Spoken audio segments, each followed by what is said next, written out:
መንገደኞች እንኳን ደህና መጣችሁ። ሰላም ለእናንተ ይሁን። ወደዚህ ሀገር እንኳን ደህና መጣችሁ። ብዙ ሰዎች በአንድም ይሁን በሌላ መንገድ ሀገራቸውን ትተው ወደ ሌላ ሀገር ይሄዳሉ። ዓለማችን በብዙ ፍርሃት፣ ውጥረት፣ ጭንቀትና ሞት የተሞላች ናት። ብዙዎቻችሁ ይህንን ታሪክ የምትሰሙ በራሳችሁ ሕይወት ያለፋችሁበት ብዙ መከራና ችግር ይኖራል ብዬ ገምታለሁ። ዓለማችን ዛሬ በምን አይነት ችግር ውስጥ ነች? አንዳንድ ሰዎች መንግስታት እና ፖለቲከኞች ለተፈጠሩ ችግሮች መፍትሄ ናቸው ብለው ያስባሉ። ከብዙ ዓመታት የተለያዩ መንግስታትና ፖለቲከኞች የተነሳ ማንም የትኛውም መንግስት ለምድር ጥያቄዎች መልስ እንደሌለው ግልጽ ነው። የትኛውም መንግስት ከህዝቡ በላይ ጠንካራ ሊሆን አይችልምና ብዙ የፍትህ እጦት በመንግስት ሊስተካከል ይችል ይሆናል። ነገር ግን የትኛውም መንግስት የሰውን ልብ ሊለውጥ አይችልም። ሰዎች በውስጣቸው የሥነ ምግባር መርሆዎች ሊኖሯቸው ያስፈልጋቸዋል።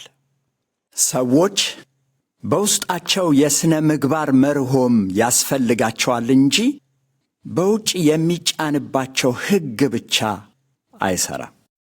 አንዳንድ ሰዎች በምድር ላይ ላሉ ችግሮች መፍትሄው ትምህርት ነው ብለው ያስባሉ።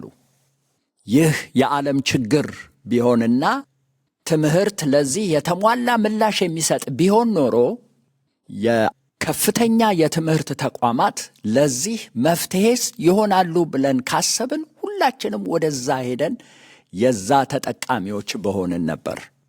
እነዚህ ከፍተኛ የትምህርት ተቋማት ደግሞ ስነ ምግባር፣ የደስታ፣ ከራስ ወዳድነት ነፃ የሆኑ አካባቢዎች በሆኑ ነበር። ነገር ግን እነዚህን ከፍተኛ የትምህርት ተቋማት የሚጎበኙ ሰዎች መፍትሄው በከፍተኛ የትምህርት ተቋም ውስጥ እንደሌለ ይረዳሉ። አንዳንድ ሰዎች የምድራችን ችግሮች አንዳንድ ሰዎች ከፍተኛ የገንዘብ ሀብት ስላላቸው ወይም ደግሞ ሌሎች አነስተኛ የሆነ ገንዘብ ስላላቸው እንደሆነ ያስባሉ። ድሆች በቂ ገንዘብ ቢያገኙ ሁሉ ነገር መፍትሄ የሚያገኝ ይመስላቸዋል።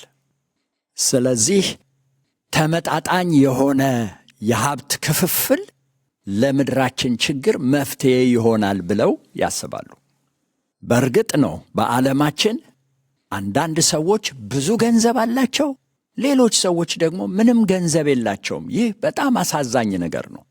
ነገር ግን የሀብት ክፍፍል መጠነኛ መሆኑ ወይም በእኩል መሆኑ መፍትሄ ይሆናል ብለን የምናስብ ከሆነ ብዙ ገንዘብ ያላቸው ሰዎች በዓለም ላይ ደስተኛና ሰላም ያላቸው ሰዎች በሆኑ ነበር። ነገር ግን ይህ እውነት እንዳልሆነ እናውቃለን። ዛሬ በዓለማችን ላይ የተፈጠረው ስህተት ምንድን ነው? የዚህን እውነተኛ መልስ ለማግኘት እውነተኛውን የዓለማት ፈጣሪ የሆነውን እግዚአብሔርን ማግኘት አለብን።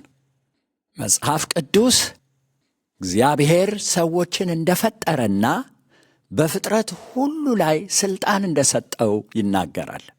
እግዚአብሔር ይህንን ሥልጣን በፍጥረት ሁሉ ላይ ለሰው ሲሰጠው ሰው ደግሞ በምላሹ የእግዚአብሔርን መለኮታዊ ሥልጣን በእርሱ ላይ ሊቀበል ይገባዋል። ሰው የእግዚአብሔርን ሕግና የእግዚአብሔርን ሥልጣን እንደተቃወመ ወይም እምቢ እንዳለ መጽሐፍ ቅዱስ ይነግረናል።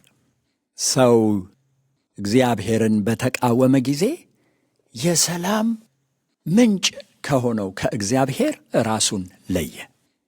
ዛሬ በዓለማችን ላይ የምናየው ውጥረትና ግጭት ምክንያቱ ሰው በልቡ ከራሱ ጋር ያለው ውጥረትና ግጭት መንስኤ ነው። መጽሐፍ ቅዱስ ሰዎች ከእግዚአብሔር መንገድ ርቀው በራሳቸው መንገድ እንደሄዱ ይነግረናል። እግዚአብሔር መልካም ነው፣ ሰው ግን ኃጢአተኛ ነው። ስለዚህ በእግዚአብሔርና በሰው መካከል ትልቅ ልዩነት አለ። ይህንን ትልቅ መለያየት ሰው በራሱ ኃይልና በራሱ አቅም ወደ እግዚአብሔር መመለስ አይችልም። መጽሐፍ ቅዱስ የእግዚአብሔር ቃል ችግሩ ምን እንደሆነ ብቻ አይነግረንም። ነገር ግን መጽሐፍ ቅዱስ ለዚህ ችግር መፍትሔው ምን እንደሆነም ያመለክተናል። መጽሐፍ ቅዱስ እግዚአብሔር የፍቅር አምላክ እንደሆነ ይነግረናል። ነገር ግን ደግሞ እግዚአብሔር ቅዱስ ስለሆነ ኃጢአት የሚሰሩ ሰዎችን እንደሚቀጣም ይናገራል። የእግዚአብሔር ቅድስና፣ የእግዚአብሔር ቅዱስ መሆን ኃጢአትን እንዲሁ ቸል እንዲል አያደርገውም። ነገር ግን ደግሞ የእግዚአብሔር ፍቅር ሰውን ከኃጢአቱ ታድጎ ከእግዚአብሔር ጋር ወዳለው ኅብረት እንደገና ሊያመጣው ይፈልጋል። እነዚህ ሁለት ባህሪያት በእግዚአብሔር ባህሪ ውስጥ እንዴት ነው የሚሰሩት? የእግዚአብሔር ቅድስና፣ የእግዚአብሔር ፍቅር። መጽሐፍ ቅዱስ እግዚአብሔር ልጁን ከሰማይ እንደላከ ይነግረናል። ከሰው በመወለድ የሰውን ሥጋ እንደለበሰ ይነግረናል። ነገር ግን እርሱ ፍጹም ኃጢአት አላደረገም። እርሱም ደግሞ ስሙ ኢየሱስ ይባላል። እግዚአብሔር የዓለምን ሁሉ ኃጢአት ወስዶ በኢየሱስ ክርስቶስ ላይ አደረገው። ኢየሱስ እኛ ልንሰቃይ የሚገባውን ቅጣት በመውሰድ እርሱ ተሰቃየ። እኛ ልንሞተው የሚገባንን ሞት ኢየሱስ ሞተ። እኛ ልንወስደው የሚገባውን በደል ኢየሱስ ወሰደ። የመጽሐፍ ቅዱስ መልእክት ጌታችን ኢየሱስ ክርስቶስ ስለ ኃጢአታችን ሞተ ብሎ ብቻ አይጨርስም። የሞተ አዳኝ በዚህ ሕይወት እኛን ሊረዳን ፈጽሞ አይችልምና። ነገር ግን መጽሐፍ ቅዱስ እግዚአብሔር የማይወሰን ኃይሉን ጌታችን ኢየሱስ ክርስቶስን ከሙታን ሊያስነሳው እንደተጠቀመ ይናገራል። ጌታችን ኢየሱስ ክርስቶስ ከሙታን ሲነሳ በሞት ላይ ሥልጣን እንዳለው አሳየ። እርሱም በኃጢአትና በሞት ላይ ሥልጣን አለው። ወዲያውኑም ከዛም በኋላ ኢየሱስ ወደ ሰማይ ወጣ። ጌታችን ኢየሱስ ክርስቶስ በሰውና በእግዚአብሔር መካከል ድልድይ ሆነ። ኢየሱስ ክርስቶስ እንዲህ አለ፣ እኔ መንገድ፣ እውነት፣ ሕይወትም ነኝ። በእኔ በቀር ወደ አባቴ የሚመጣ የለም። ስለዚህ ማንም ሰው ኃጢአተኛ መሆኑን የተረዳና ጌታ ኢየሱስ ክርስቶስ ስለ እርሱ እንደሞተለት ያመነና የተቀበለ ሰው የእግዚአብሔር ልጅ ይሆናል። የእግዚአብሔርን ሥልጣን እንቀበላለን። ሕይወታችንን ሙሉ ለሙሉ እንዲገዛ ለእርሱ እንሰጠዋለን። የእግዚአብሔር መንፈስ ወደ እኛ ይገባል። እርሱም ደግሞ የእግዚአብሔር ልጆች ያደርገናል። እግዚአብሔር በመንፈሱ በእኛ ውስጥ ሲያድር በኃጢአት ምትክ ቅድስናን ይሰጠናል። በጥላቻ ምትክ ፍቅርን ይሰጠናል።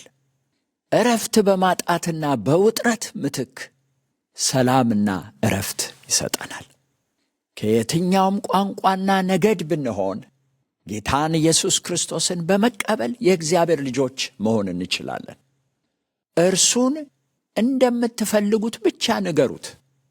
ኃጢአተኛ መሆናችሁን እንደተረዳችሁ ንገሩት። ጌታችን ኢየሱስ ክርስቶስ የእናንተን ኃጢአት በደልና ቅጣት መውሰዱን እንደተቀበላችሁ ንገሩት። ይህን ካደረጋችሁ ከዚህ በኋላ ጌታችን ኢየሱስ ክርስቶስ በሕይወታችሁ ላይ ገዢና ባለሥልጣን እንዲሆን ታደርጋላችሁ። በመጽሐፍ ቅዱስ እግዚአብሔር ለእያንዳንዳችን ያለው የተስፋ ቃል ምን እንደሆነ ይነግረናል። ለተቀበሉት ሁሉ ግን በስሙ ለሚያምኑት ለእነርሱ የእግዚአብሔር ልጆች የሆኑ ዘንድ ሥልጣንን ሰጣቸው። የእግዚአብሔር ልጆች በፍጹም አይጠፉም። እግዚአብሔር ራሱ ይህን ተስፋ ሰጥቶናል። ወደ እኔ የሚመጣውን ፈጽሞ ወደ ውጭ አላውጣውም። ይህንን መልእክት ለምታደምጡ ሁሉ በዚህ መተግበሪያ ላይ ወይም በዚህ ዌብሳይታችን ላይ ተጨማሪ የመጽሐፍ ቅዱስ ታሪኮችን በቋንቋችሁ ልትሰሙ ትችላላችሁ። gospelrecording.com በሚለው ዌብሳይት ላይ ልትከታተሉ ትችላላችሁ። እግዚአብሔር ይባርካችሁ።